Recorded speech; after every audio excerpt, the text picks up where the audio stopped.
Nakita ko si Cynthia Larson sa grocery store ngayon.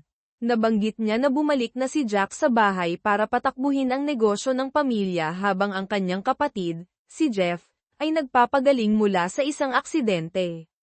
Sinabi ni Brenda Johnson sa kanyang anak na babae, si Laura, tungkol kay Jack. Nagtanong si Laura, habang itinutulak ang isang lata ng mga gisantes sa loob ng pantry. Oo, si Jack. Naaalala mo pa siya, ang iyong asawa, o dating asawa, hindi ako sigurado. Asawa mo pa ba siya, Ma'am? Alam mo namang hindi ko gusto ang pag-uusap tungkol kay Jack. Hindi ko alam kung kasal pa ba kami. Wala pa akong natatanggap na anumang papeles ng diborsyo, aminado ni Laura. Hindi ka pa nagpa-file ng diborsyo, hindi ba? Pagpumilit ni Brenda. Hindi pa, sagot ni Laura, na nakatingin sa kanyang sapatos. Umalis siya. Akala ko siya ang magpa-file. Ang sitwasyon mo ang pinakakakaiba na nakita ko, pahayag ni Brenda. Umalis siya 6 na taon na ang nakakaraan, walang tawag, email, o liham. Hindi mo pa rin ba siya mahal, o mahal mo pa rin? Ibinaba ni Laura ang kanyang mga mata ngunit walang sinabi. Oh no, bulalas ng kanyang ina. Huwag mong sabihing tinatanggap mo ito. Iniwan ka niya. Kasalanan niya ito. Diborsyuhin mo siya ngayong bumalik na siya sa bayan. Napakabuti niya noong pinakasalan mo siya, responsable, mapagbigay, masipag, at tapat.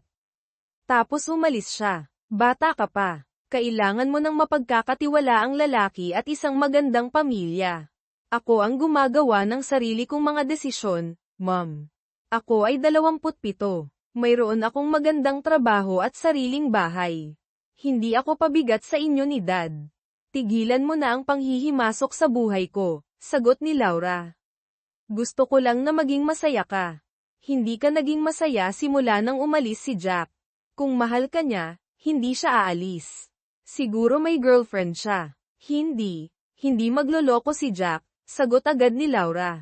Nagulat ang kanyang ina sa kanyang mabilis na sagot. Paano niya pa rin siya maipagtatanggol matapos siyang iwan? Hindi sila nag-away bago siya umalis.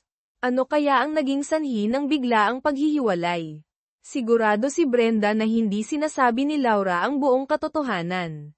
Hindi nakatulog ng maayos si Laura ng gabing iyon. Tuwing ipinipikit niya ang kanyang mga mata, nakikita niya si Jack. Siya ang pinakagwapong lalaki na nakilala niya, masayahin, kalmado, at tapat sa kanya, hanggang sa sinira niya ang lahat. Ngayon ay bumalik na siya sa Stone Ridge. Alam ni Laura na magtatagpo silang muli.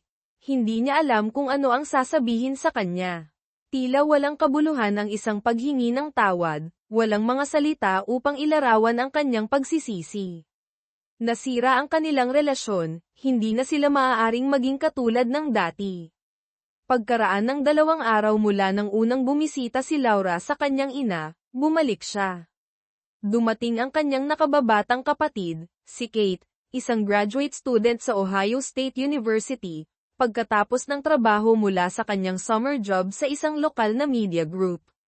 Nabanggit ni Kate na nakita niya ang asawa ni Laura, na dumating upang magpatugtog ng ilang mga patalastas, at tinanong kung interesado si Laura. Sumabat ang kanilang ina, na nagpahayag ng kanyang interes, at nagtanong tungkol sa kanyang hitsura. Biro ni Kate na ang sino mang umaasang pumangit na siya ay madidismaya, na inilalarawan siya bilang ang pinakagwapong lalaki na nakita niya. Nagduda si Brenda, nagtatanong kung tumaba ba siya o nawalan ng buhok. Ipinaliwanag ni Kate na mukha siyang gasgasen, na nakasuot ng t-shirt at jeans, at nakikipag-usap siya kay Donna habang nagmamasid siya mula sa ibang silid, na hindi niya napansin. Tahimik na nagtanong si Laura kung may sinabi ba siyang nagpapahayag ng kanyang pagsisisi sa kanilang paghihiwalay, ngunit sumagot si Kate na ibinigay lamang niya kay Donna ang patalastas at binayaran siya. Idinagdag niya na ang kanyang anak na babae, na kasama niya, ay napakaganda. Nagulat si Brenda nang malaman niyang mayroon siyang anak na babae, na nagtulak kay Kate na ipaliwanag na ang kanyang pag-alis ay dahil sa pagbubuntis ng ibang babae. Sinabi niya na maswerte si Laura na nakawala na sa kanya, Bagaman naniniwala si Kate na maraming babae ang mahahatak sa kanya sa kanyang kasalukuyang hitsura. Tinataya ni Kate na ang anak na babae ay nasa 12 o 13 taong gulang, na nagdulot ng mga katanungan tungkol sa timeline dahil siya ay 28 taong gulang pa lamang. Ikinatwiran ni Brenda na imposible para sa kanya na magkaroon ng 12 taong gulang na anak na babae sa kanyang edad. Nilinaw ni Kate na ang batang babae, na ipinakilala bilang Kansas, ay napakaganda at atletiko. Si Laura, na nanatiling tahimik, ay nakinig habang binanggit ni Kate ang blonde na buhok ni Kansas, na kaiba sa maitim na buhok ni Jack. Itinuro ni Kate ang koneksyon, na sinasabi na si Laura, bilang asawa ni Jack, ay teknikal na magiging stepmother ni Kansas, isang komento na ikinagalit ni Laura, na naging dahilan upang umalis siya sa banyo. May naramdaman si Kate na may mali sa sitwasyon, na sinasabi na ang mga sikreto sa isang maliit na bayan ay bihirang tumagal ng matagal. Samantala, habang umaalis sina Jack at Kansas sa opisina ng media, nagtanong si Kansas tungkol kay Kate, na nakatitig kay Jack. Ipinaliwanag ni Jack na si Kate ay kapatid ng kanyang dating asawa at binanggit ang kanyang malamang na pagkabigla nang makita siya. Tinanong ni Kansas kung si Laura, ang kanyang dating asawa, ay kasing ganda ng kanyang kapatid, kung saan tumugon si Jack ng oo, na inaalala kung gaano kaganda si Laura noon. Ipinahayag ni Kansas ang kanyang pagkausyoso tungkol sa kanilang nakaraan, lalo na kung bakit siya niloko ni Laura. Mas pinili ni Jack na panatilihing pribado ang mga detalye, na binibigyang diin na kung hindi ibabahagi ni Laura ang mga ito sa kanyang sarili, walang ibang kailangang malaman. Hinangaan ni Kansas ang pagiging mapagpatawad ni Jack, na ikinukumpara ito sa karaniwang pagnanais na maghayganti pagkatapos mapagkamalan.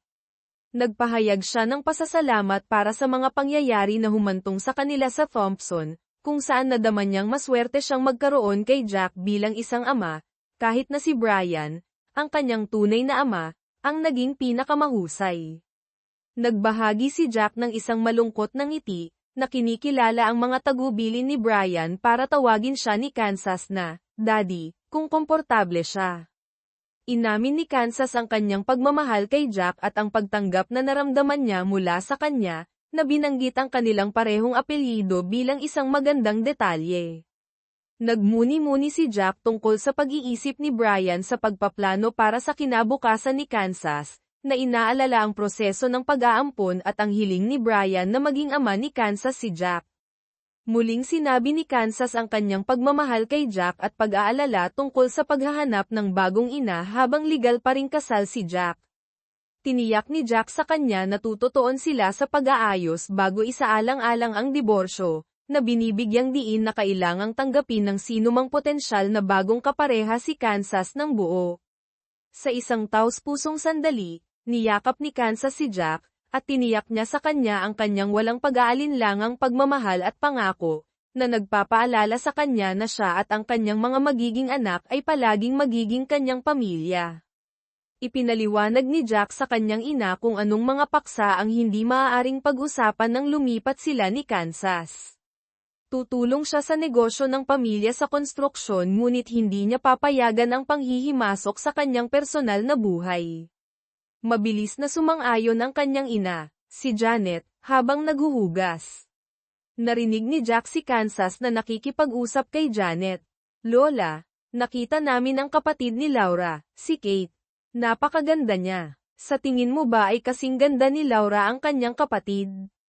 Sinubukan ni Jack na marinig ang sagot ni Janet. Nilinaw niya na hindi maaaring pag-usapan si Laura at ang kanyang pamilya. Maganda si Laura. Maganda siya noong pinakasalan niya si Jack, ngunit ngayon ay isa na siyang tiwala sa sarili at may kakayahang babae. Hindi ko siya madalas nakikita, ngunit palagi siyang magalang sa akin. Kung ako ang masusunod, magkasama pa rin sila at bibigyan ka ng mga kapatid, ngunit hindi ako ang masusunod, kaya mas mabuting palitan na natin ang paksa bago tayo marinig ng iyong ama, pagtatapos ni Janet. Dinala ako ni Dad sa bagong paaralan, sabi ni Kansas kay Jack nang sumama siya sa kanila sa mesa sa kusina. Mukhang maganda ang kanilang soccer field. Hindi ako makapaghintay na mag-try out para sa team sa susunod na Martes. Hindi ko alam na naglalaro ka ng soccer, sabi ni Janet, na hindi gaanong masigasig kaysa sa inaasahan ni Jack. Tila nag-aalala siya. Ito ang paborito kong sport. Isa ako sa mga pinakamahusay na manlalaro sa travel team sa Thompson. Isang laban lang ang natalo namin, pagmamalaki ni Kansas. Nagpapakumbaba lang siya, tumawa si Jack. Malayo siya sa pagiging pinakamahusay na manlalaro sa team. Mukhang maganda, papuri ni Janet, na nagtataka kung dapat niyang sabihin kay Jack kung sino ang coach. Itinago niya ang isang pagtawa sa pag-iisip kung paano magre-react si Jack. Iginiit niya na walang sino man ang mag-uusap tungkol kay Laura, at tila maaaring bumalik ito sa kanya. Pinanood ni Laura ang mga batang babae na nagsasanay ng soccer, na napansin ang isang matangkad na blonde na batang babae na may kahanga-hangang mga kasanayan. Sa sandaling kaya niya, nilapitan siya ni Laura. Nang maramdaman ang kanyang presensya, lumingon ang batang babae upang tumingin kay Laura. Hi, ako ang coach ng team. Tinatawag akong coach o Coach Masterson ng lahat. Mukhang marami kang alam tungkol sa soccer. Bumagsak ang panga ng batang babae. Hello po, ma'am. Ako si Kansas Masterson. Ang daddy ko po ang naging asawa ninyo ilang taon na ang nakaraan. Gusto ko po ang soccer. Pero kung sa tingin ninyo po ay hindi ako maaaring tratuhin ng patas, maiintindihan ko po at susubukan ko na lang ang field hockey. Ayokong ilagay kayo sa mahirap na posisyon. Sa ngayon, nagtipon na ang ibang mga batang babae para makinig. Napagtanto ni Laura na si Kansas ay anak ni Jack at tiniyak sa kanya na ang paglalaro ay depende sa kanyang pag-uugali at pagsisikap. Alam po ni Lola Masterson na coach kayo pero hindi siya nagsabi ng anuman dahil sa mga patakaran ni Daddy, nakangising sabi ni Kansas. Hindi ako makapaghintay na makita ang kanyang mukha kapag sinabi ko sa kanya na coach ko kayo. Wala ba dito ang tatay mo? Tanong ni Laura ng mabilis. Hindi po, nagmamaneho siya ng backhoe ngayong hapon, sagot ni Kansas. Tumutulong siya kay Uncle Jeff mula noong aksidente. Pero tama siya tungkol sa inyo. Anong ibig mong sabihin? Tama siya tungkol sa akin. Ano ang sinabi niya? Tanong ni Laura ng mahina. Sabi ni Daddy, kayo raw po ang pinakamagandang manloloko na nakita niya, bulong ni Kansas. Huminga ng malalim si Laura, lumuhod, at umiyak. Inasahan ni Kansas ang galit o kahihiyan ngunit nagulat siya sa tunay na pagkabagabag ni Laura. Nang makita ang kanyang reaksyon, sinimulan ni Kansas na baguhin ang kanyang damdamin. Palagi niyang kinamumuhian si Laura dahil sa umano'y panloloko kay Jack, ngunit ang reaksyon ni Laura ay hindi akma sa kanyang mga inaasahan. Nakita ni Kansas kung gaano karespetado si Laura ng ibang mga batang babae. Naglakad si Kansas papunta sa bench, na inaasahang palalayasin. Dumating ang assistant coach at nagtanong, ano ang sinabi mo kay Coach Masterson? Ano ang pangalan mo? Ako po si Kansas Masterson. Pasensya na po kung nakasakit ako, paghingi ng tawad ni Kansas. Masterson, may kaugnayan ka ba kay Jack Masterson? Tanong ng assistant coach. Siya po ang tatay ko, sagot ni Kansas. Sa tingin ko mas mabuting umalis ka na. Si Coach Masterson ay isang kahanga-hangang babae. Hindi niya kailangan ng mga paalala tungkol sa kanyang taunang asawa, sabi ng assistant coach. Tumango si Kansas at lumingon para umalis, ngunit naramdaman ang isang kamay sa kanyang balikat. Lumingon siya para makita ang kanyang sarili sa mga bisig ng isang umiiyak na si Laura. Sobrang sorry, paulit-ulit ni Laura, na mahigpit na yakap si Kansas. Tumayo pa rin si Kansas habang nakakabawi si Laura. Tahimik na nanunood ang ibang mga batang babae. Ang tatay mo ay isang mabuting tao. Pakiusap, manatili ka at sumali sa team, sabi ni Laura. Kung katulad ka ni Jack, magiging mahusay kang karagdagan.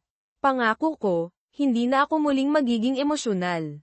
Bumalik ka, pakiusap. Sinundan ni Kansas si Laura pabalik sa bench, na humaharap sa ibang mga batang babae. Walang saysay ang pagtanggi na nasira ako kanina. Gusto kong maintindihan ninyo kung bakit. Ito si Kansas Masterson, anak ng aking dating asawa. Ang kanyang biglaang paglitaw ay nagpabigla sa akin. Hindi ko nakita ang kanyang tatay sa loob ng 6 na taon, at ang paghahanap kay Kansas dito ngayon ay isang sorpresa. Pakiusap, tratuhin ninyo siya ng mabuti, hindi siya ang dapat sisihin sa anumang ito. Tumingin ng diretso kay Kansas, nagtanong si Laura, nasaan ang nanay mo? Gusto ko siyang makilala at purihin siya sa pagkakaroon ng napakagandang anak. Namatay si Mom noong 3 taong gulang ako, sagot ni Kansas. Kami na lang ni Daddy ang natira. Hihingi ako ng paumanhin sa pagiging bastos ko kanina.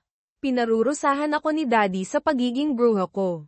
Paumanhin po, Coach Masterson. Mabilis na nag-isip si Laura. Namatay ang nanay ni Kansas noong 3 taong gulang siya. Mga 10 taon na ang nakakaraan. Nasa high school pa si Jack noon. Maaaring maghintay ang misteryong iyon. Nagsimula tayo ng mali, sagot ni Laura. Magsimula tayong muli. Ako si Coach Masterson, at ikaw si Kansas. Pag-usapan natin ang mga patakaran at inaasahan ng team, pagkatapos ay magsimula ng ensayo. Pagkatapos ng ensayo, sumakay si Kansas sa SUV ng kanyang lola. Kumusta ang ensayo, honey? Tanong ni Janet. Naging maayos naman. Mababait ang mga batang babae, at ang ilan ay mahuhusay na manlalaro. Sa tingin ko ay magkakaroon tayo ng magandang team, sagot ni Kansas. Nagustuhan mo ba ang coach? Narinig kong mabait siya, tanong ni Janet. Bakit hindi mo na lang tanungin kung ano talaga ang gusto mong malaman, Lola? Sagot ni Kansas na may ngiti.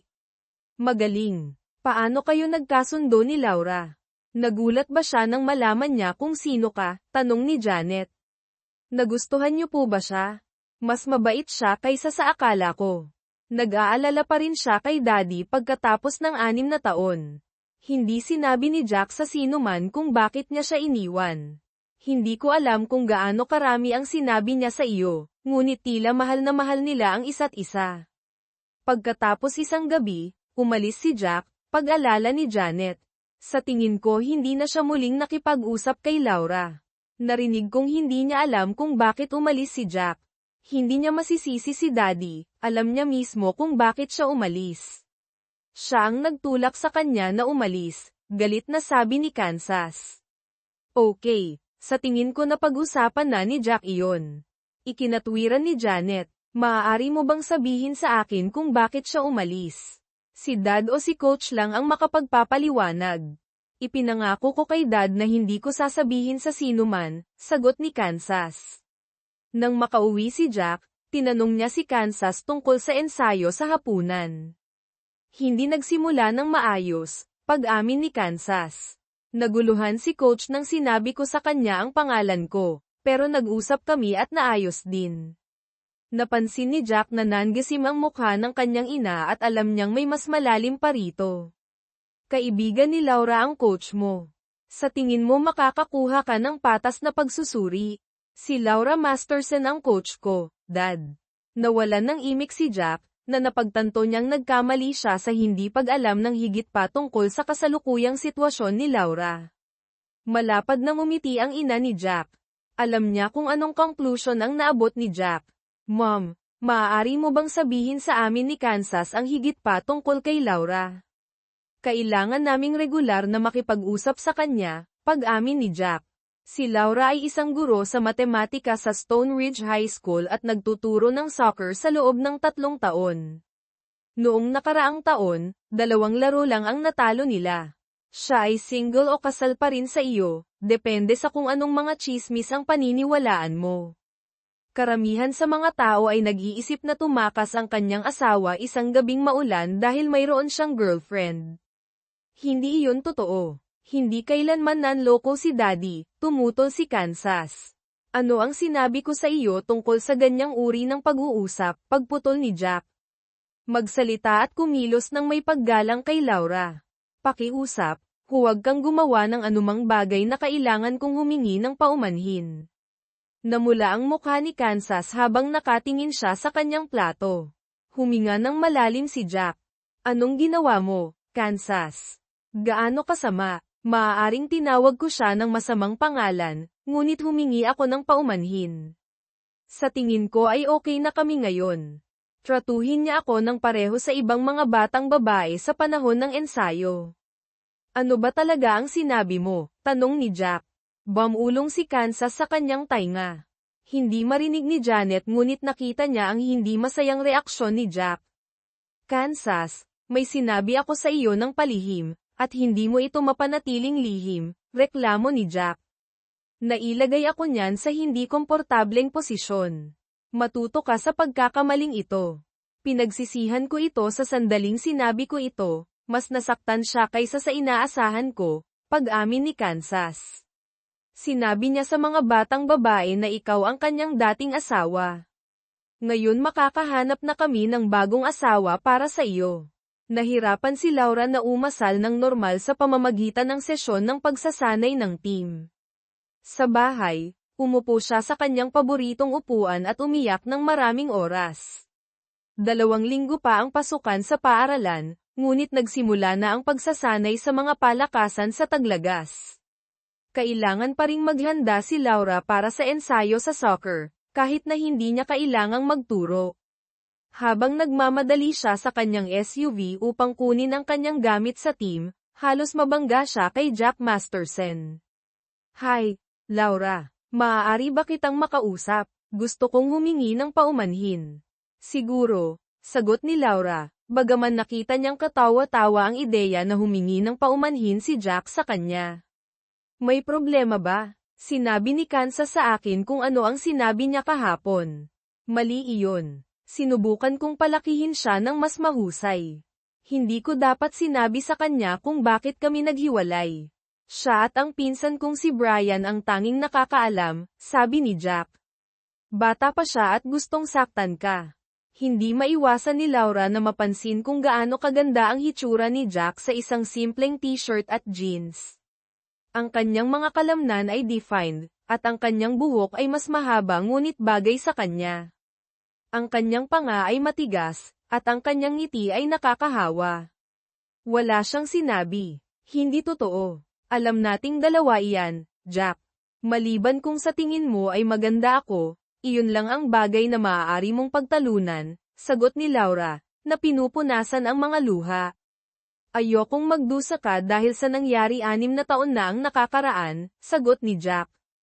Tapos na iyon. Pareho na tayong nakapag-move on. Panahon na para ibaon ang nakaraan. Tapos na at tapos na, pag-ulit ni Laura. Mukhang simple. Umasal na lang tayo na para bang hindi tayo kailanman nagmahalan, hindi kailanman nagpakasal, at hindi kailanman ako nagkaroon ng kasiyahan sa idiot na iyon. Dapat gumana ito. Sabi niya habang dumadaloy ang mga luha. Gusto ni Jack na yakapin si Laura ngunit natatakot na magbigay ng maling signal. Tumayo siya roon na pinapanood siya. Sa wakas ay pinagsama ni Laura ang kanyang sarili. Pasensya na, Jack, sa maraming bagay. Hanggal ako na nakipagtalik sa lalaking iyon at hinayaan ang mga tao na isipin na iniwan mo ako ng walang dahilan. Patuloy akong umaasa na babalik ka at patatawarin ako. Hindi ko sinabi sa sino man ang katotohanan. Sasabihin ko na ngayon. Hindi mo karapat-dapat ang mga masasakit na komento o ang paghamak ng komunidad. Pinilit kitang umalis. Alam kong hindi mo kailanman tatanggapin ang aking mga aksyon. Hindi ko rin mapapatawad ang aking sarili. Laura, ayos lang ako. Wala akong masamang nararamdaman tungkol sa pag-alis. Inakala ng mga tao na isa akong idiot sa pag-iwan sa isang magandang babae. Kinwestiyon nila ang aking katinoan, hindi ang aking pagkatao, sagot ni Jack. Palagi kang naging isang ginoo, sabi ni Laura. Ang iyong anak na babae ay kaibig-ibig. Pakiusap, huwag kang maging masyadong mahirap sa kanya. Sa tingin ko siya ang magiging star player ko. Nakakatuwang makita ka at pag-aanin ang kalooban. Sagot ni Jack, makikita natin ng madalas si Kansas sa iyong team. Sana ay magkasundo tayo ng walang drama. Mas lalo ka pang gumanda mula nang magpakasal tayo. Salamat, sagot ni Laura. Mukha kang mas tinapyasan kaysa dati. Salamat sa paglilinaw ng mga bagay. Napansin ni Jack ang isang grupo ng mga batang babae na pinapanood siyang nakikipag-usap kay Laura, kaya tumango siya at naglakad pabalik sa kanyang truck. Ang tatay ba iyon ni Kansas, bulalas ng isang pulang buhok na babae. Gwapo siya. Ang tatay ko ay nagkakalbo at may malaking tiyan. Bakit iniwan siya ni Coach Masterson?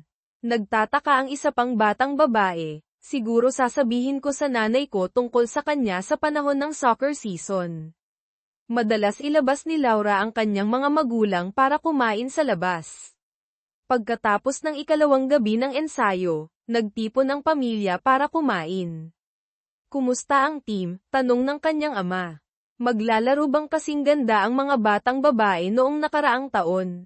Sa tingin ko magkakaroon tayo ng pinakamagandang team, sagot ni Laura, na isinasaalang-alang kung gaano karami ang sasabihin tungkol kay Jack at Kansas. Bumalik na ang iyong pinakamahusay na manlalaro, hindi ba? Tanong ni Kate. Mayroon pa siyang isang taon bago mag-high school. Mayroon kaming bagong top player, sabi ni Laura. Nakita mo siya noong isang araw. Ibig mong sabihin ang anak ni Jack. Naglalaro siya ng soccer sa iyong team. Mahirap paniwalaan iyon, tumawa si Kate. Ikwento mo sa amin ang tungkol sa kanya.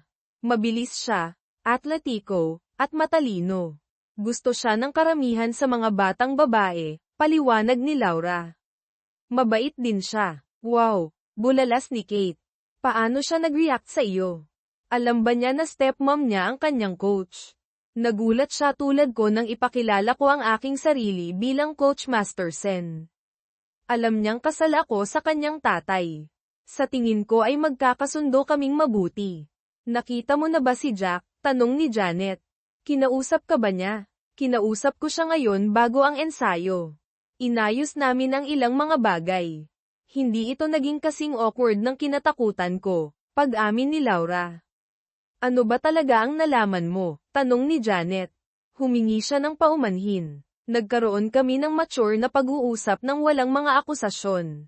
Naging isang Ginoo si Jack, pag-amin ni Laura. Sinabi pa niya na mas maganda ako kaysa noong nagpakasal kami. Well, hindi ka nakasal sa kanya ngayon, kaya malaya ka nang humanap ng isang taong itatreto ka ng tama, sabi ni Janet. Halos nakuha ko na ang lahat, Mom, sabi ni Laura, habang tumutulo ang luha sa kanyang mga pisngi. Hindi ko nararapat ang isang mabuting asawa. Hindi ko napangalagaan ang isa na mayroon ako. Siya ang nakawala, puna ng kanyang ama. Dapat ko siyang hanapin at sipin ang kanyang likod. Hindi ko susubukan iyon, Dad. Mas malakas at mas kumpiyansa na siya ngayon, tugon ni Laura. Mukha ba siyang naguguluhan? Tanong ni Laura Kate. That's an understatement. Pinapahalagahan ko ang kagustuhan mong protektahan ako, Dad, pero huwag mong kamprontahin si Jack. Iba na siya ngayon. Nag-mature na siya. Iyon na ba iyon? Janet asked. Pagkatapos ng 6 na taon, bumalik siya kasama ang isang anak na babae at hindi nagpaliwanag sa iyo. Mom, hindi man lang sumagi sa isip ni Sis na sampailan siya. Mahal pa rin niya siya. Tignan mo siya. Hindi ko maipaliwanag, pero mas mahal niya siya ngayon kaysa noong umalis siya, pahayag ni Kate. Isa lang akong tanga. Sinira ko ang pinakamagandang bagay na mayroon ako, humikbi si Laura. Nararapat akong pagtawanan. Sis, hindi ka bobo, tugon ni Kate.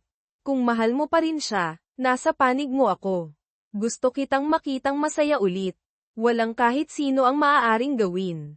Diniborsyo niya ako, hindi na kami magkakasama.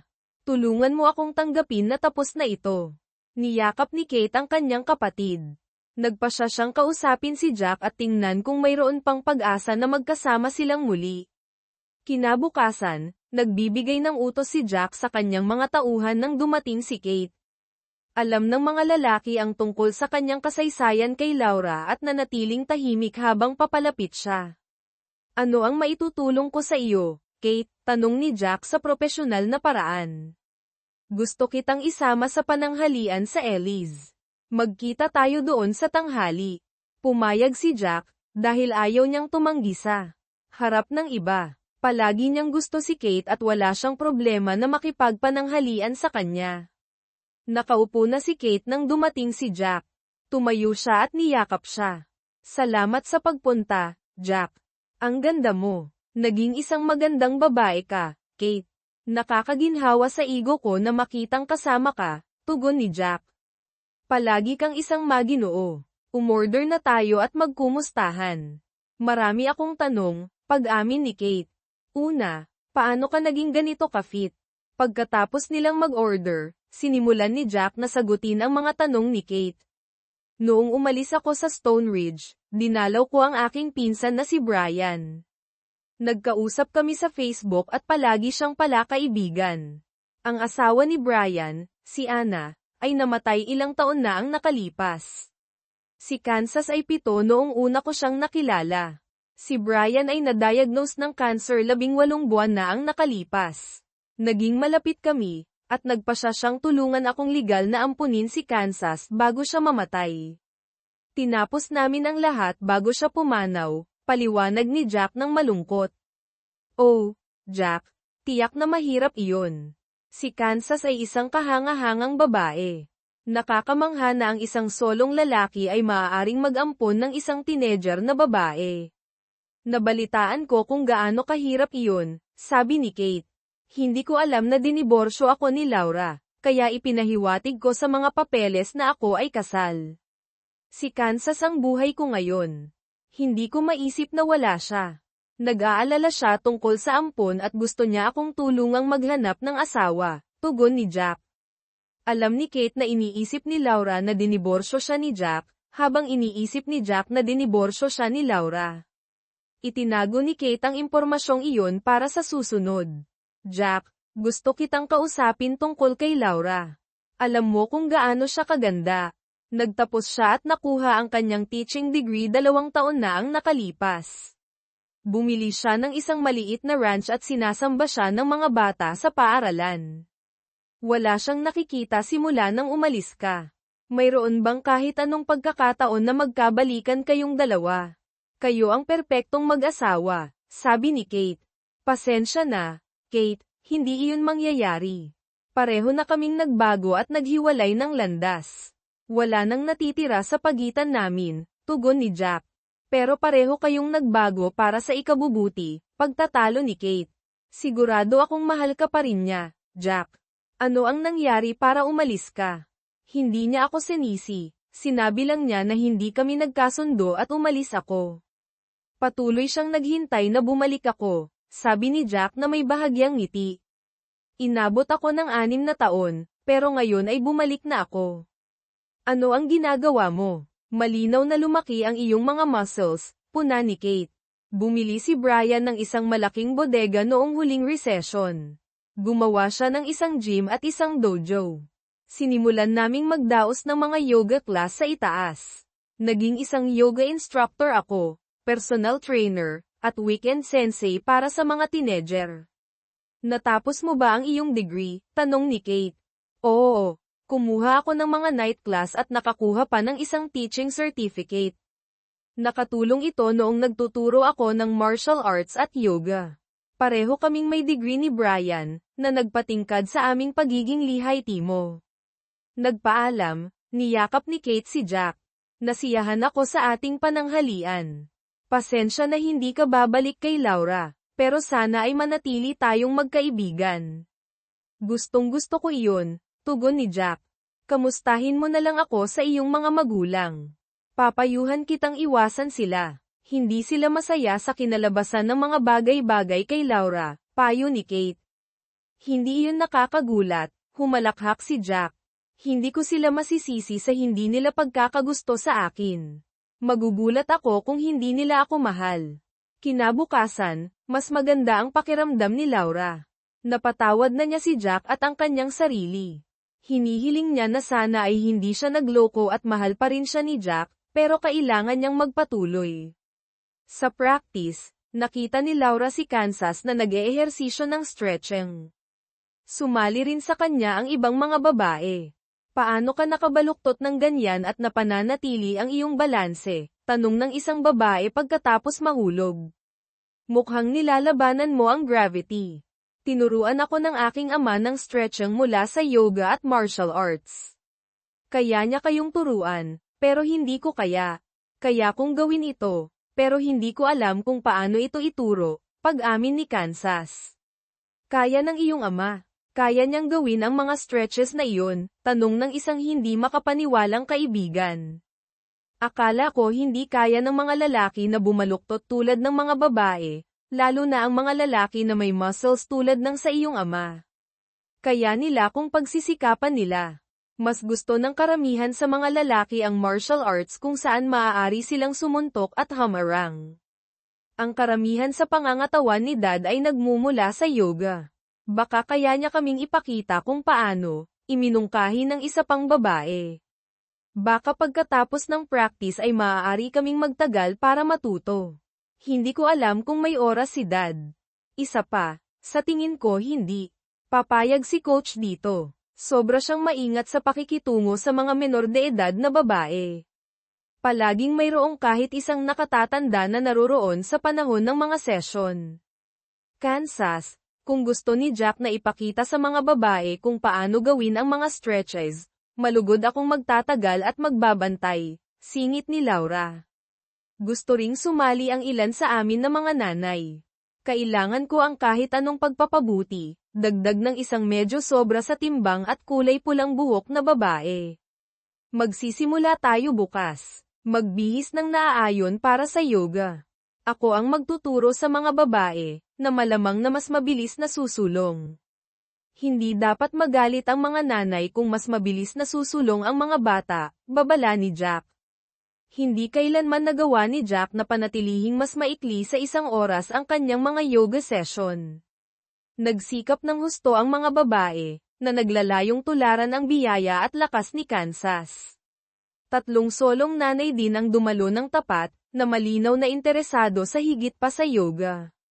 Nasiyahan si Jack sa pakikipagtulungan sa mga babae, pag-alam ng kanilang mga pangalan, at pagkilala sa marami sa kanilang mga pamilya mula noong lumaki siya sa Stone Ridge.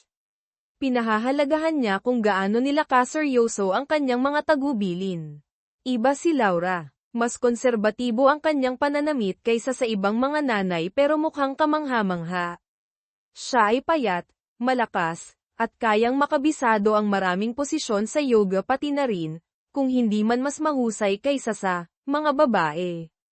Siya ay pala kaibigan ngunit propesyonal. Bago ang ikatlong laro laban sa isang lokal na karibal, ginawa ng mga babae ang pre-match stretching.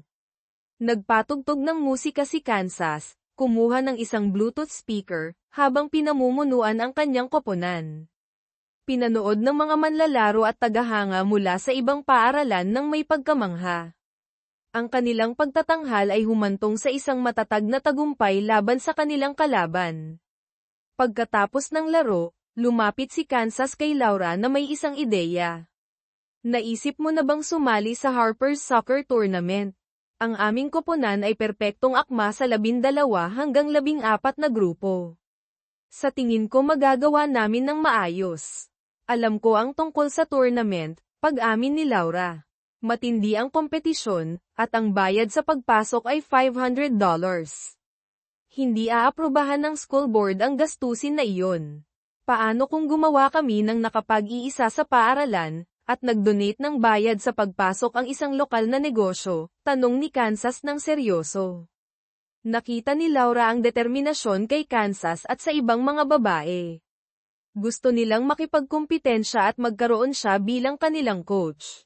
Napagtanto mo na ang mga kalaban ay mas mahigpit, tama. Ang bawat laro ay laban sa isang all-star team, sabi ni Laura. Coach, naglaro ako sa tournament na ito noong nakaraang taon. Nanalo kami ng 2 laro at natalo sa ikatlo ng isang goal sa koponan na nanalo sa tournament.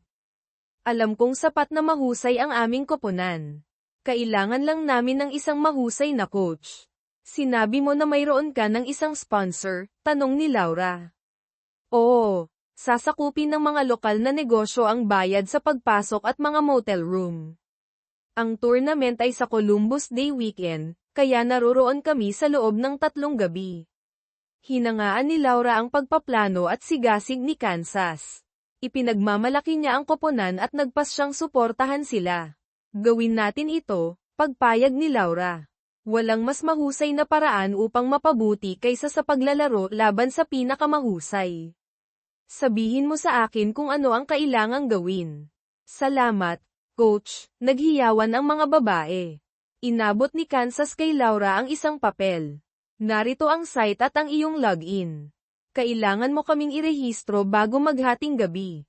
Bayad na ang bayad sa pagpasok. Kontrolado mo na ang lahat. Humalakhak si Laura. Ang aming koponan ay tinatawag na The Ridge Runners. Magkakaroon kami ng mga t-shirt na may mga pangalan namin at pangalan ng koponan. Sino-sino si Jack ang nag-sponsor ng koponan? Tanong ni Laura kay Kansas ng pribado. Mas gusto ng aming sponsor na manatiling anonymous, tugon ni Kansas na may ngiti, ngunit iginiit nila na pumayag kang mag-coach sa amin, o tapos na ang deal. Naniniwala sila na ikaw ay isang mahusay na coach at role model. Kung gayon ay lalayo si Jack, hindi ba, biro ni Laura? Huwag maliitin si Dad, babala ni Kansas. Binabantayan niyang mabuti ang lahat. Gusto niya ang pinakamahusay para sa koponan. Pagkalipas ng 2 linggo, pinangunahan ni Kansas ang koponan sa warm-ups bago ang kanilang unang laro. Isang malaking pulutong mula sa Stone Ridge ang dumating upang suportahan sila. Pinanood ni Jack ng may pagmamalaki habang pinapanatili ni Kansas ang koponan na nakangiti at tumatawa. Pinanood ng ibang koponan ang kanilang warm-ups ng mabuti, na humanga sa kanilang stretching at mga poses. Nagsimula ang laban sa pag-iskor ng kabilang koponan ng 2 mabilis na goal. Nag-aalala si Laura tungkol sa kakayahan ng kanyang koponan na bumawi. Hindi pa sila natatalo sa isang laro sa buong season. Nang masugatan ng isang manlalaro ng kalaban at tinulungan na umalis sa field, hinayla ni Laura si Kansas at nagpadala ng isang substitute. Nakikita mo ba ang babaeng iyon? Kailangan natin siyang pigilan sa pag-iskor. Gumagawa siya ng mga play sa buong field. Pindutin siya kapag nakukuha niya ang bola. Kung pipigilan natin siya, mananalo tayo. Pagkatapos nyun, kumalma ang Ridge Runners at pinigilan ang pinakamahusay na manlalaro ng kabilang koponan sa pagkuha ng magagandang shot. Natapos ang kalahati na may 2 goal na pagkakaiba. Mga babae, alam ninyo na binibigyang diin ko ang team play. Nakatuon sila kay Kansas at hinabol siya sa buong kalahati. Kailangan namin na sumulong ang iba pa sa inyo. Kapag gumalaw si Kansas sa isang panig, ipasa sa kabilang panig. Hindi pa nasusubukan ang kanilang goalie. Pagtrabahuhin mo siya. Lumabas ang Ridge Runners sa ikalawang kalahati na may mas agresibong ugali. Nagsimula silang mag-shoot ng higit pa at naka-score ng 2 beses sa mga rebounds. Sa natitirang wala pang 1 minuto, naka-score si Kansas, na nagbigay sa Ridge Runners ng 1 goal na lead. Nagawa nilang manatili at manalo at sumulong sa susunod na round. Labis na nagalak ang mga babae, nagyakapan sa isa't isa, kay Laura, at sa kanilang mga tagahanga. Nakita ni Laura si Jack na yakap si Kansas. Niyakap at hinalikan ng isa sa mga nanay ng koponan si Jack sa pisngi. Medyo nagalit si Laura ngunit alam niya na hindi siya maaaring magreklamo. Habang tumalikod siya upang puntahan ang kanyang mga magulang, ipinulupot ni Jack ang kanyang mga braso sa kanya. Hindi pa niya nararamdaman na ganito kalapit sa kanya sa loob ng halos 7 taon. Binuhat siya ni Jack ng walang kahirap-hirap. Mahusay na trabaho sa coaching, pinuri ni Jack. Sinabi sa akin ni Kansas na mahusay kang gumawa. Salamat sa pagtrato ng mabuti sa mga babae. Salamat sa pag-sponsor sa amin at pagkuha sa amin ng mga kwarto, tugon ni Laura. Ang ilang mga babae ay hindi kailanman kayang bayaran ang biyahe. Sobra itong napakabukas palad. Gagawin ko ang lahat para mapasaya si Kansas, pag-amin ni Jack. Gusto niya na maranasan ito ng ibang mga babae. Nasiyahan siya rito noong nakaraang taon at iniisip niya na ikaw ay isang mahusay na coach. Dad, tawag ni Kansas. Mahigpit ang yakap mo sa aming coach. Kung ayaw mong tawagin ko siyang coach mom, dapat mo siyang ibaba para yakapin namin siya lahat. Pasensya na, Laura, sabi ni Jack, na ibinaba siya ng marahan. Nadala ako. Sa tingin ko hindi siya nag-abala, itinuro ni Kansas habang namumula si Laura. Ang buong koponan at karamihan sa mga tagahanga ay nanatili upang panoorin ang susunod na laro upang malaman ang tungkol sa kanilang susunod na mga kalaban. Kinabukasan, pinangunahan ni Kansas ang kanyang koponan sa isang 5-3 tagumpay, na naka-score ng 3 gol. Ang panalo ay nagpatuloy sa The Ridge Runners sa semifinals laban sa isang travel team na nakalaro na dati ni Kansas. Bago ang laro, nakipag-usap si Kansas sa mga babae mula sa ibang koponan. Malinaw na gusto niya ang kanyang dating mga kakampi, at sikat si Jack sa kanilang mga taga-suporta, lalo na sa mga nanay. Maraming nanay ang yamakap kay Jack at binati siya ng good luck. Sa panahon ng laro, nakita ni Laura ang ibang panig ni Jack. Nang magkamali ang isang referee, isang lokal na babae sa high school, sumampa sa field ang isang malaking lalaki na sumisigaw ng mga pananakot at kalaswan sa kanya. Nagtungo si Laura sa lalaki, ngunit naabot ni Jack ang babae muna, nayakap siya habang humihikbi siya. Gumawa ng isang pahayag ang isang babae sa bleachers na narinig ng lahat ng naruroon. Sisipain ni Jack Masterson ang likod ng lalaking ito.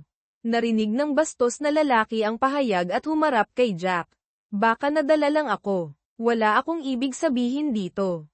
Humingi ka ng tawad kay Macy, at pagkatapos ay umalis ka, ungol ni Jack, na tinatapik ang likod ng babae. Mahusay ang ginagawa ng mga batang ito. Nararapat silang pasalamatan, hindi binubuli. Pinag-isipan ng lalaki ang mga salita ni Jack, at pagkatapos ay sinabi ng boses ng isang babae mula sa bleachers, mas mabuting tanggapin mo ang alok ni Jack, o susuntukin ka niya tulad ng isang inuupahang mula. Natunto ni Laura ang babae na may ganoong pananalig kay Jack. Siya ay isang maikling blonde na nasa 40s, na nakasuot ng jeans at isang cotton shirt. Napagtanto ni Laura na nakita niya ang babaeng ito na nag-alok ng inumin sa babae na kumakapit kay Jack. Nagpa siya ang lalaki. Humihingi ako ng paumanhin, miss. Sumobra ako. Mahusay ang ginagawa ninyong mga babae. Sa mga salitang iyon, umalis ang lalaki. Si Macy, na nasa bisig pa rin ni Jack, ay unti-unting kumalma. Inabutan siya ni Jack ng napkin para panasan ang kanyang mga mata. Ngumiti siya, tumayo sa kanyang mga daliri sa paa, at hinalikan si Jack sa pisngi. Salamat, Jack. Alam kong pipigilan mo ang lalaking iyon. Tama si Mom, handa kang sipain ang kanyang likod. Natutuwa ako na hindi kanya ginawa. Bumalik si Macy sa field habang pumalakpak at naghiyawan ang mga tagahanga at manlalaro. Tinalakay ng mga opisyal kung gaano karaming oras ang natitira at kung sino ang may posesyon. Nang ipagpatuloy ang paglalaro, ipinaliwanag ng nanay ni Macy sa ibang mga tagahanga na pumunta si Macy sa dojo ni Jack noong nakaraang taon.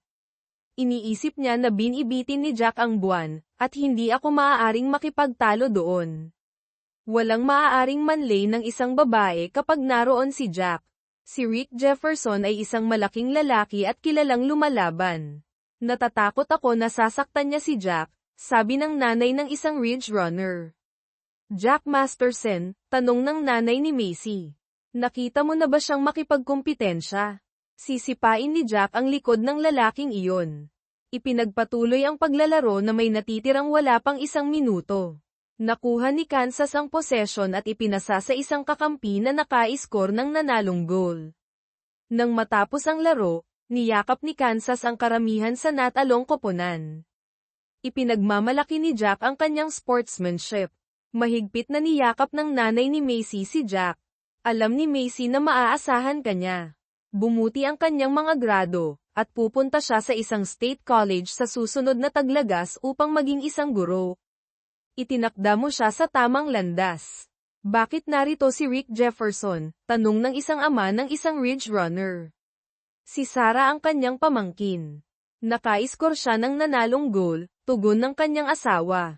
Tiyak na nahihiya siya. Ang championship game ay naka-schedule sa susunod na umaga. Madaling tinalo ng Ridge Runners ang tatlong koponan na hinarap nila upang makarating sa finals. Pinanood ng mga tagahanga ng Stone Ridge ang kanilang mga babae na maging mahusay. Sa natitirang wala pang 3 minuto, inilihis ng isang kakampi ni Kansas ang isang pasa, at naka-score si Kansas upang itabla ang laro. Malakas na naghiyawan ang mga tagahanga ng Stone Ridge. Kinuha ng ibang koponan ang kanilang mga posisyon at nagpatuloy sa paglalaro. Sa kabila ng kanilang mga pagsisikap, natalo ang The Ridge Runners ng isang goal habang naka-score ang kanilang kalaban na may natitirang ilang segundo lamang. Pinanood ni Laura ng may pagmamalaki habang niyayakap at binabati ng kanyang mga babae ang isa't isa at ang nanalong koponan. Ipinahayag ng mga magulang at taga-suporta ang kanilang pagmamalaki. Sa panahon ng award ceremony, nagbigay ng malakas na palakpakan ang mga manlalaro at tagahanga ng Ridge Runners nang tanggapin ni Laura ang pangalawang pwesto na tropeo. Natanggap ng nangungunang manlalaro mula sa nanalong koponan ang MVP award. Ipinagmamalaki ni Kansas na ipinakita ang sportsmanship trophy sa kanyang koponan at mga tagahanga. Pagkatapos ng seremonya, nagtanong si Kansas kung maaari siyang sumabay pauwi sa ilang kaibigan. Pagkatapos tiyakin na mayroon silang espasyo at responsableng mga driver, pumayag si Jack. Habang umaalis ang van, naramdaman ni Jack na may humawak sa kanyang kamay. Isa siyang nakalulugod na babae. Jack, mahusay ang ginagawa mo sa kanya, sabi ni Laura. Sa kabila ng kanilang diborsyo, naniniwala siya na dapat silang magkaroon ng magalang na pag-uusap. Wala akong ideya kung paano palakihin ang isang anak na babae. Ang mga babae ay isang kumpletong misteryo sa akin, pag-amin ni Jack. Napatunayan mo na iyon, puna ni Laura, na itinatago ang kanyang sakit.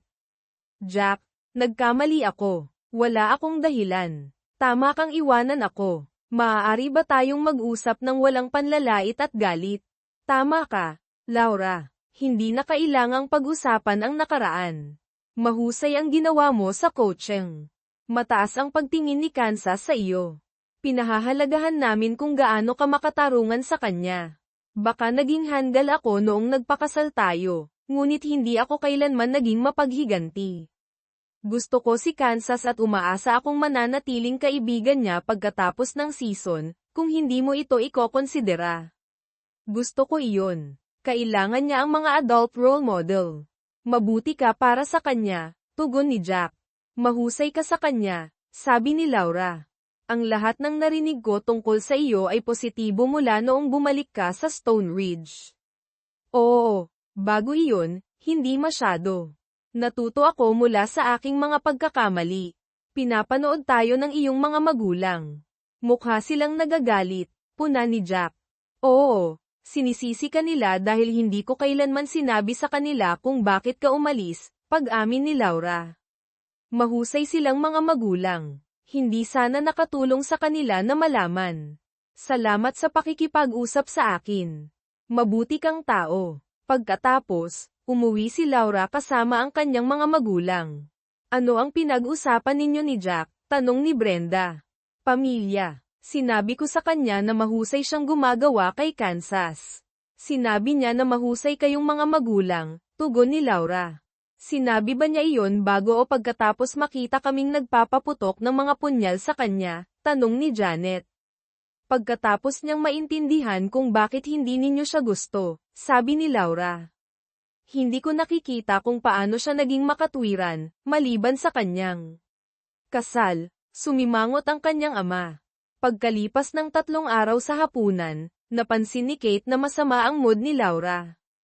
Anong problema, sis? Sinabi sa akin ni Sarah Jefferson na iniulat ng kanyang Uncle Rick si Jack dahil sa pagsisinungaling sa mga papeles ng ampon, na inaangkin na kasal pa rin siya sa akin. Magkakaroon ng isang pagsisiyasat, at maaaring mawala si Kansas kay Jack. Umiyak si Kansas nang marinig niya. Hindi sisuko si Jack sa kanya. Aalis siya ng bansa bago mawala siya. Tumatakbo siya kapag nahaharap sa isang problema, puna ng ama ni Laura. Laura, kasal ka pa rin sa kanya, anunsyo ni Kate. Iniisip niya na diniborsyo mo siya, at iniisip mo na diniborsyo ka niya. Kasing kasal ka pa rin sa araw na umalis ka sa simbahan. Anong pagkakaiba nito? Binalewala ni Brenda. Nabubuhay siyang parang isang binata na may ampon na anak na babae. Laura, tawagan mo si Jack.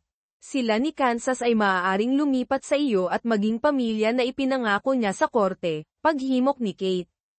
Hindi ako papayag dyan, deklarasyon ni Brenda.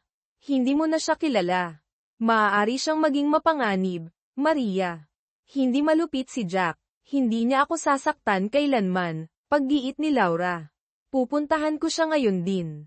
Nakaupo si Jack sa mesa sa kusina kasama ang humihikbing si Kansas sa kanyang kondongan. Nakamasid ang kanyang naguguluhang ina. Tumunog ang doorbell, at binuksan ni Janet. Jack, maaari ko bang makausap kayo ni Kansas? Tanong ni Laura mula sa pintuan. Hindi ito magandang oras. Maglalakbay kami, sagot ni Jack. Hindi mo kailangang mag-impake para sa mahabang paglalakbay, malambing na sabi ni Laura. Pakiusap, huwag. Hindi ka apektado nito, naiinip na sabi ni Jack. Jack, anak ko rin siya, huminto sa paghikbi si Kansas at tumingin kay Laura. Napagasp si Janet, kung sinusubukan mong kunin si Kansas sa akin, malalagot ka, banta ni Jack. Wala kang karapatang tawagin siyang anak mo, Jack. Asawa mo pa rin ako. Nakalista ako sa mga papeles ng ampon bilang kanyang ina at malamang na mayroon ding aking pirma. Gusto kong lumipat kayo ni Kansas sa akin. Kung iniimbestigahan ka, ipapakita nito na kami ay isang pamilya, nalulutis sa problema, mungkahi ni Laura.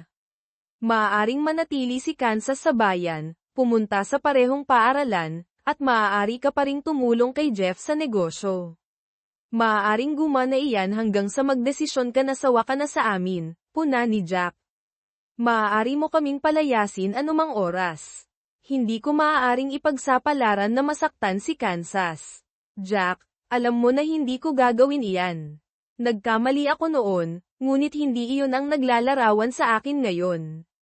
Ilalagay ko ang iyong pangalan sa kontrata, o hayaan kitang magbayad ng mortgage kung makakatulong iyon.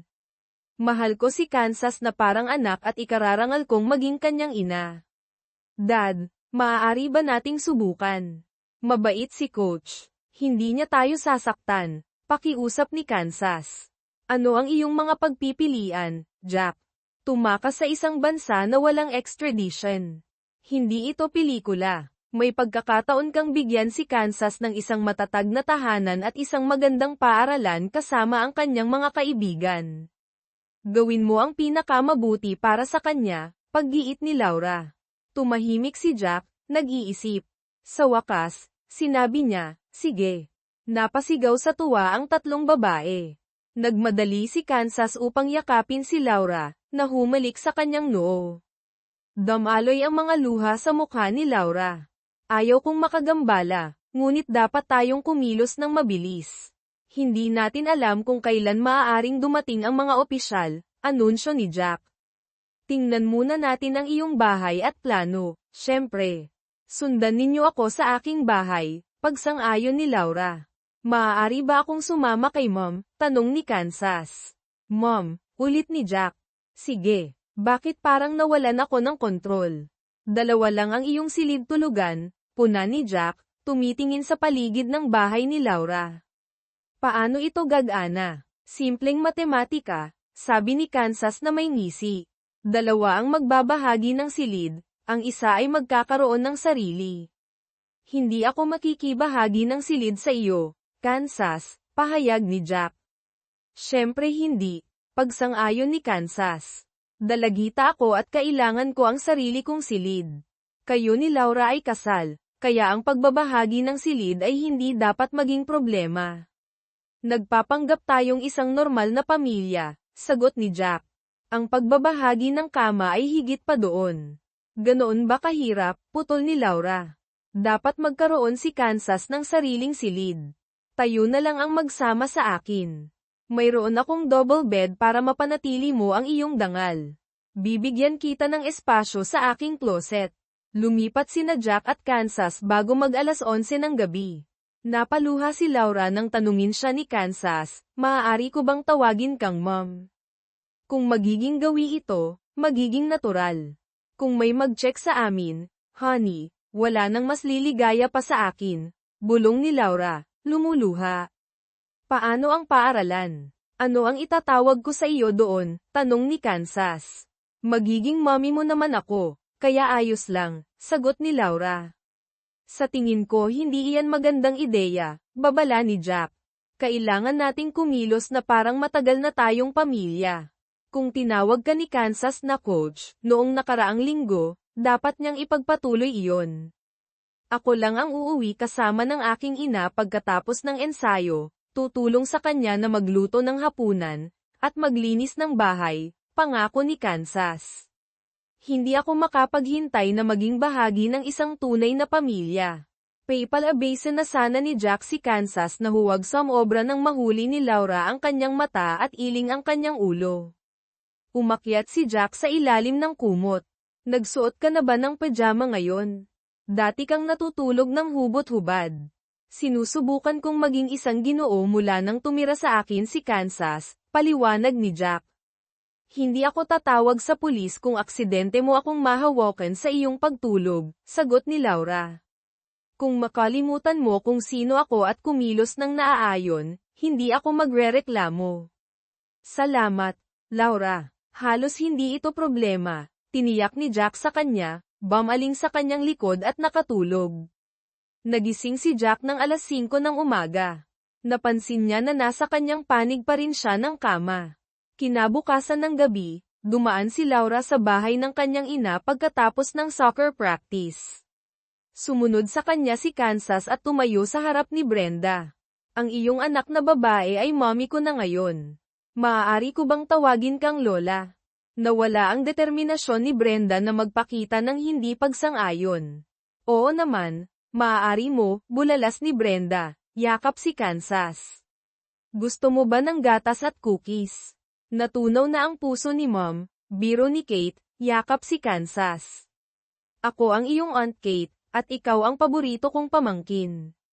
Napakarami nating magiging kasiyahan. Nagkakaroon ako ng bagong lola at isang tiyahin, tugon ni Kansas na may ngiti. Sana, mas marami tayong oras na magkasama. Alam ni Dad na hindi siya gusto ni Lola, kaya magkikita tayo kapag nagtatrabaho siya. Gusto ko talaga ang tatay mo, sagot ni Kate. Isa siyang gwapong lalaki. Paano sila nagkakasundo ng kapatid mo? Okay lang, siguro. Ginugol nila ang kalahating oras upang pag-usapan ang kanilang mga patakaran para sa silid-tulugan. Wala pa akong normal na pamilya, dagdag ni Kansas nang may kahulugan. Sa tingin mo, may pagkakataon, tanong ni Kate. Si Dad ay isang malaking gantimpala, at mukhang kamangha-mangha si Mom. Sa tingin ko may pagkakataon, pag-amin ni Kansas, habang namumula si Laura. Hindi mo iniisip na babalik ka kay Jack, hindi ba? Tanong ni Brenda. Hindi iyon ang punto, Maria. Pumunta ako para sa iyong mga recipe, hindi para pag-usapan ang aking kasal, pagtutol ni Laura. Hindi ko alam kung paano magiging ang mga bagay. Hindi ako masyadong gusto ni Jack ngayon, kaya magsaya ka dyan. Pumasok si Jack sa bahay ni Laura nang magsimula si Laura at Kansas na maghanda ng hapunan. Tumingin siya sa paligid at pagkatapos ay lumabas na may notebook at measuring tape. Pagkatapos ng hapunan, ibinahagi ni Jack ang kanyang mga iniisip. Laura, gusto kong magdagdag ng extension sa bahay, 26 feet by 14 feet. Magbibigay ito sa iyo ng malaking silid-tulugan, malaking banyo, walk-in closet, at half bath para sa mga bisita. Maaari ko bang ipakita sa iyo ang aking mga plano? Mukhang maganda iyan, ngunit hindi ko kaya. Nahirapan na ako sa aking mortgage, sagot ni Laura. Handa akong magbayad para sa karagdagan. Napakalaking sakripisyo ang ginagawa mo para sa amin ni Kansas. Dadagdagan nito ang halaga ng iyong ari-arian at bibigyan kami ng mas maraming espasyo, sabi ni Jack. Ganoon ba kasama ang matulog sa akin? Nasusuka ba ako sa iyo? Tanong ni Laura, sinusubukang panatilihin ang kanyang kalmado. Hindi iyon. Kailangan lang namin ng mas maraming espasyo. Maaari pa rin naming ibahagi ang master bedroom, ngunit maging mas komportable, paliwanag ni Jack. Papayag ako kung ipapangako mong matutulog ka sa akin sa buong panahong magkasama tayo.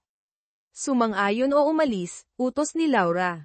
Nakita ni Jack na seryoso siya at sumulyap kay Kansas, na nakangisi. Deal, sabi niya. Ang soccer team ay nanatiling hindi natatalo habang natapos ang season. Narinig ni Jack si Laura na nagre-recruit kay Kansas para sa volleyball. Napansin niya kung gaano kalapit sina Kansas at Laura. Nagbiro sila, namili, nagluto, at naglaro ng sports ng magkasama. Mas masaya si Kansas kaysa dati. Ang relasyon ni Jack at Laura ay komplikado. Iginagalang ni Laura ang kanyang mga limitasyon at nanatiling pala kaibigan. Hindi siya nagreklamo tungkol sa pagpapabuti ng bahay. Nagdala si Jack ng backhoe at nagtrabaho sa banayad na taglagas, na naglalayong matapos bago ang Pasko. Nasasabik sina Kansas at Laura tungkol sa pagpapalawak. Lilipat si Kansas sa lumang silid ni Laura, na makakakuha ng sarili niyang banyo at closet. Tinalakay ni Jack at Laura kung paano haharapin ang anumang pagtatanong ng ahensya tungkol kay Kansas. Bumuo sila ng isang solidong plano ngunit nagsimulang magtaka kung mayroon mang mag-iimbestiga. Ipinagpatuloy nila ang kanilang mga kaayusan. Sa pagtulog, kapwa nakasuot ng pajama. Isang gabi, habang nakahiga si Jack sa kama, nanigas si Laura at inilagay ang kanyang kamay sa kanyang dibdib, pagkatapos ay nahulog sa isang malalim na pagtulog. 2 araw bago ang Thanksgiving, umuwi sina Laura at Kansas upang makita si Jack na nakikipag-usap sa isang babaeng blonde sa driveway. Kalaunan, sinabi ni Jack kay Laura na si Beth Hardang iyon. Nanigas si Laura at nagtanong, ano ang gusto niya? Nagalit ba siya? Ang kanyang asawa, si Chuck, ay may brain tumor at naghihingalo. Tinanong niya kung dadalawin ko siya, pagbubunyag ni Jack. Huwag mo itong gawin. Gusto kanyang saktan. Pakiusap, huwag mo siyang hayaan. Pakiusap ni Laura. Sinabi ko sa kanya na gagawin ko. Gusto kong marinig kung ano ang sasabihin niya, sagot ni Jack. Tatawagin niya akong pokpok at susubukan kang hiyain. Masama siya. Kasalanan ko ito, ngunit kung isa siyang tunay na lalaki, hindi niya hahabulin ang isang may asawang babae, pangangatwiran ni Laura. Bakit ka nakipagtalik sa kanya noon? Noong gabing iyon, parang hindi ka nasasaktan. Paulit-ulit mong sinasabi ang kanyang pangalan at kung gaano siya kabuti. Naisip kong alisin kayong dalawa, ngunit nagpa siya akong umalis na lang, naalala ni Jack.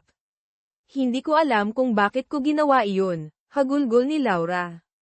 Siya ang big man on campus, isang soccer star. Bata at handgal ako, iniisip na makakalayo ako. Ito ang aking nag-iisang affair, at sinira nito ang aking buhay. Nang makita ko ang iyong singsing sa mesa sa kusina, alam kong tapos na. Ngayon, nabubuhay ako sa pagkakasala araw-araw. Mahal ko si Kansas, ngunit hindi talaga kami isang pamilya. Hindi ko ito mababawi sa iyo. Hindi namin kailanman magkakaroon ng pag-ibig na nagbubuklod sa isang pamilya. Kasalanan ko ang lahat, at nabubuhay ako sa kaalamang iyon araw-araw. Bakit hindi mo sinabi sa akin na hindi ka masaya o gusto mong subukan ang ibang lalaki? Malambing na tanong ni Jack. Hindi ko gusto ang ibang lalaki. Gusto ko lang maramdaman na espesyal ako sa isang gabi. Gusto ako ng high school stud. Balantuna, naging mas matalino ako pagkatapos mong umalis. Naging mas mabait ka, mas deboto. Maniwala ka man o hindi, iyon ang huling pagkakataon na nagkaroon ako ng pisikal na pagtatalik, sabi ni Laura. Ikaw lang ang lalaking nagmahal sa akin. Alam ko na ngayon ang pagkakaiba sa pagitan ng pag-ibig at pisikal na pagtatalik, at napakalaki nito. Hindi ko malilimutan ang pagmamadali pa uwi mula sa seminar na iyon para lang malaman na may kumuha ng aking lugar, sabi ni Laura. Malungkot na sagot ni Jack, halos likidahin mo ako, Laura. Dahil lang sa humingi ka ng tawad ay hindi ito nabawi ang sakit na tiniis ko sa loob ng 6 na taon. Alam ko, Jack, hindi ako karapat-dapat sa kapatawaran. Nagdusa din ako. Nasa isang huwad na kasal ako sa isang kahanga-hangang lalaki at isang magandang anak na babae. Sa tuwing titingnan ko kayo ni Kansas, napapaalalahanan ako ng aking katangahan. Lumala ang sakit habang lumalaki ang pagmamahal ko sa inyo ni Kansas. Alam kong hindi mo na ako kayang mahalin muli, at hindi ako maaaring maging ina ni Kansas kung hindi mo ako mamahalin. Sinusubukan ko lang na tangkilikin ang bawat araw na magkasama tayo, alam kong matatapos ito sa lalong madaling panahon, pag-amin ni Laura. Tuwing gabi, umaasa ako na hahawakan mo ako, hahalikan ako, makikipagtalik sa akin, ngunit hindi ito nangyayari. Tinitiis mo lang ako, kasalanan ko ito, karma is ikaw. Noong unang bahagi ng Disyembre, dinalaw ni Jack si Chuck Harding sa ospital. Mukhang kalansay si Chuck. Jack, salamat sa pagdating. Kung gusto mo akong sampalin o sakalin, sige lang. Karapat-dapat ako, sabi ni Chuck. Pumunta lang ako para makita kung gaano ako kasaya na naghihingalo ka, sabi ni Jack. Kung titingnan mong mabuti, makikita mo akong nakangiti. Akala ko ang aking pagdurusa ay magpapadama sa iyo ng mas mabuti, pag-amin ni Chuck. Nagpapadama ito sa akin ng mabuti na malaman na ako ay nagbabayad puri, kahit na kailangan kong mamatay upang gawin ito. Walang katuturan iyan, sagot ni Jack. Ano ba talaga ang gusto mo? Nagkamali ako sa iyo, Jack. Nahuli mo ako sa kama kasama ang iyong asawa, ngunit hindi mo ako inalis. Nakakita ako ng lumang sandata na nakasandal sa dingding nang bumaba ako. Nakita lang ni Laura ang iyong singsing sa mesa. Hanggang sa araw na ito, hindi pa ako nakakita ng lalaki na kasing sakit mo. May utang ako sa iyo, ngunit hindi ko ito kayang bayaran. Wala namang halaga ang buhay ko. Nag-aalok lang ako sa iyo ng pagkakataong panoorin akong mamatay. Maaaring magdala ito sa iyo ng ginhawa, sabi ni Harding. Ano ang nararamdaman ng iyong asawa tungkol doon? Tanong ni Jack. Sinabi ko sa kanya kung ano ang ginawa ko. Naiintindihan niya. Gusto kong pag-aanin ang aking konsensya. Ang aking pagpanaw ay hindi magdadala sa akin ng kapatawaran, ngunit maaaring magpapadama ito sa iyo ng mas mabuti. Huwag ka lang pumalakpak kapag kinuha ako ng Grim Reaper. Masasaktan si Beth, at hindi niya iyon karapat-dapat. Bakit mo ito ginawa, Chuck? Si Laura ang lahat sa akin. At sinira mo ito, banta ni Jack. Dahil handgal ako. Dahil kaya ko, pag-amin ni Chuck. Wala akong pakialam na nasira ang iyong kasal. Walang halaga sa akin si Laura. Nahihiya akong aminin ito. Personal iyon. Tanong ni Jack, hindi mo sinusubukang sirain ang buhay ko. Halos hindi ko alam kung sino ka. Si Laura ay isang magandang babae lang sa akin, isang maliit na may asawang-asawa sa gilid. Kung hindi ka masyadong naghihirap, sisipain ko ang iyong likod, banta ni Jack. Kung hindi ako masyadong naghihirap, gusto kong gawin mo, sagot ni Chuck. Lumaki na ako, pero huli na. Walang dahilan para sa aking mga aksyon. Ikaw na miserable idiot, angle ni Jack. Gagawan ko ng pabor ang mundo kung hawak ko ang una na ito sa iyong mukha. Totoo, ngunit mapapasubo ka sa maraming problema. Ang paglikida sa isang naghihingalo ay krimen pa rin, pangangatwiran ni Chuck. Bakit hindi ka nalang dumalaw kapag nagkaroon ka ng pagkakataon? Maaari mo akong makitang pumunta sa isang masayang pangangaso. Hindi pa nagagalit si Jack. Sinira ng taong ito ang kanyang kasal dahil lang gusto niya ang asawa ng ibang lalaki. Para kay Jack, si Laura ang perpektong asawa, deboto at handang ibahagi ang kanyang buhay sa kanya. Pagkatapos ay nagpa siya si Chuck Harding na gusto niya siya. Sa palagay ko tatanggapin ko ang iyong alok, handgal, sagot ni Jack. Iihi ako sa iyong libingan sa loob ng ilang araw. Tinupad ni Jack ang kanyang salita at dinalaw si Chuck ilang beses sa isang linggo ngunit hindi sinabi kay Laura o Kansas. Alam niyang hindi malusog ang kanyang mga intensyon. Sa kanyang ikatlong pagbisita, naroon ang asawa ni Chuck, si Beth, at ang kanilang maliit na anak. Tumango si Jack sa kanya, umupo, ngunit agad na lumabas sa silid. Hindi siya maaaring magsaya sa pagpanaw kahit na isang masamang tao habang naroon ang kanyang pamilya.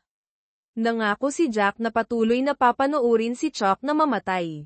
Sa susunod, si Chuck ay nasa isang mapanimdim na mood. Umalis ka dahil narito ang aking asawa at anak, hindi ba? Mahirap magsaya sa aking pagpanaw kapag nakikita mong nagdurusa ang mga inosenteng tao, sabi ni Chuck.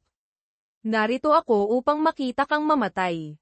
Wala akong isyo sa iyong pamilya, sagot ni Jack, na pagtanto na parang kaawa-awa siya. Nagsalita si Chuck tungkol sa kanyang anak at asawa. Sinusubukang makakuha ng pakikiramay, ngunit hindi natinag si Jack. Sa bisperas ng Pasko, dinalaw muli ni Jack si Chuck, na lubhang hamina. Chuck, kinamumuhian ko ang ginawa mo, ngunit hindi ko kayang patuloy na kamuhian ka.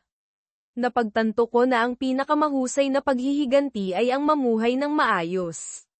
Sisiguraduhin kong aalagaan ang iyong asawa at anak. Mamamatay kang alam na ang taong sinira mo ang buhay ay nag-aalaga sa iyong pamilya, sabi ni Jack. Nakikita ko kung bakit iniisip mong paghihiganti iyan. Hindi ka magaling dyan. Sa paanuman ay nakuha ng aking kasuklam-suklam na gawa ang kinabukasan ng aking pamilya, mahinang sagot ni Chuck. Iyon ang pinakamahusay na naisip ko, alok ni Jack. Hindi na ako papasok muli. Ang panonood sa iyo na magdusa ay hindi nagbibigay sa akin ng kasiyahan. Napagtanto mo na halos pinapatawad mo na ako, sabi ni Chuck. Tiniis mo ang ginawa ko sa iyo, isang bagay na hindi dapat patawarin ng sinuman. Hindi ko sinabi iyan. Isipin mo ang gusto mo, sagot ni Jack. Bakit mo ako kayang patawarin ngunit hindi si Laura, na nagmamahal sa iyo? Isipin kung gaano kasarap ang patawarin siya, yakapin siya, magkaroon ng mga anak kasama siya. Hindi ba mas mabuti iyon kaysa parusahan siya? Tanong ni Chuck. Bastos ka, Harding. Ikaw ang nagsabi na pinatawad kita, angle ni Jack. Hindi sa maraming salita, ngunit ginawa mo. Pakiusap, iparating mo ang aking mga paumanhin kay Laura, malambing na sabi ni Chuck. Umalis si Jack sa ospital na galit na galit. Akala ni Chuck ay napatawad na siya at gusto ni Jack na patawarin si Laura. Galit pa rin si Jack habang nagmamaneho pa uwi. Pinagsisihan niyang dinalaw si Chuck. Pagka-uwi ni Jack, barado ang kanyang driveway ng mga kotse. Nakalimutan niya ang Christmas party na inihahanda ni na Laura at Kansas. Habang pumapasok siya, tumahimik ang mga bisita. Naghahanda ng inumin sina Laura at Kansas nang pumasok si Jack na mukhang nabalisa. Anong problema, Jack? Tanong ni Laura nang may pagkabalisa. Gusto mo ba talagang maging asawa ko? Tanong ni Jack. Oo, gusto ko, tahimik na sagot ni Laura, lumuluha. Ang isang asawa ay nagbibigay sa kanyang asawa ng lahat ng kanyang pag-ibig. Pag-aari siya sa kanya lamang, mariing sabi ni Jack. Sumasang-ayon ako, sabi ni Laura, lumuluha. Inaalagaan ng isang asawa ang kanyang pamilya. Karapat-dapat siyang igalang, patuloy ni Jack. Tumango si Laura, hindi alintana ang lahat ng nanunood. Ang isang mabuting asawa ay hindi magrereklamo kung kukuha siya ng kanyang asawa tuwing kailangan niya siya, kabilang ang ngayon sa napakalaking kama. Na iyon, hindi kung mahal niya siya at mahal niya siya, pagsang-ayon ni Laura. Sinunggaban ni Jack si Laura sa kanyang bisig. Kansas, isara mo ang pinto sa likod natin. Okay, Daddy, sagot ni Kansas, isinasara ang pinto ng silid tulugan. Aalalahanan ko ang mga bisita. Anong nangyari? Tanong ng ina ni Laura. Okay lang ba si Laura? Oh yes, sabi ni Kate na may tawa. Ayos lang si Sis. Pagkalipas ng kalahating oras, lumabas sina Jack at Laura, sariwang naligo at nakasuot ng bagong damit, mula sa silid tulugan. Sumiksik si Laura kay Jack habang nagsimulang magbiro ang mga bisita. Hindi nagtagal, puna ng isa sa mga manggagawa ni Jack. Sana natapos ng boss ang trabaho. Nagawa niya ng napakahusay, salamat sa pagtatanong, sabi ni Laura, hinahalikan si Jack sa pisngi. Jack, hindi ko alam kung anong nangyari sa pagitan mo at ng aking anak na babae, ngunit natutuwa ang kanyang ina at ako na mas mabuti na ang mga bagay, sabi ng ama ni Laura, kinakamayan si Jack. Huwag mo na lang ulitin. Hindi mangyayari iyan. Magkasama na kami ni Laura mula ngayon, sagot ni Jack, sumulyap kay Laura. Nakakatuwa kung paanong walang nangyari sa banta na iyon, puna ni Kate. Ako ay kinapanayam sa paaralan, pag-amin ni Kansas. Sinabi ko na mayroon kaming isang mahusay na pamilya, na mahal ako ni nanay at tatay at ang isa't isa. Gusto kong magkasama kami. Bakit ka emosyonal nang umuwi ka? Tanong ng ina ni Jack. Iniisip ko kung sino ang sinasaktan ko at kung bakit. Mas nasasaktan ang naghahanap nito. Kailangan kong tratuhin ang aking sarili ng mas mahusay. Kailangang magdusa si Laura kasama ko sa buong buhay namin, sabi ni Jack.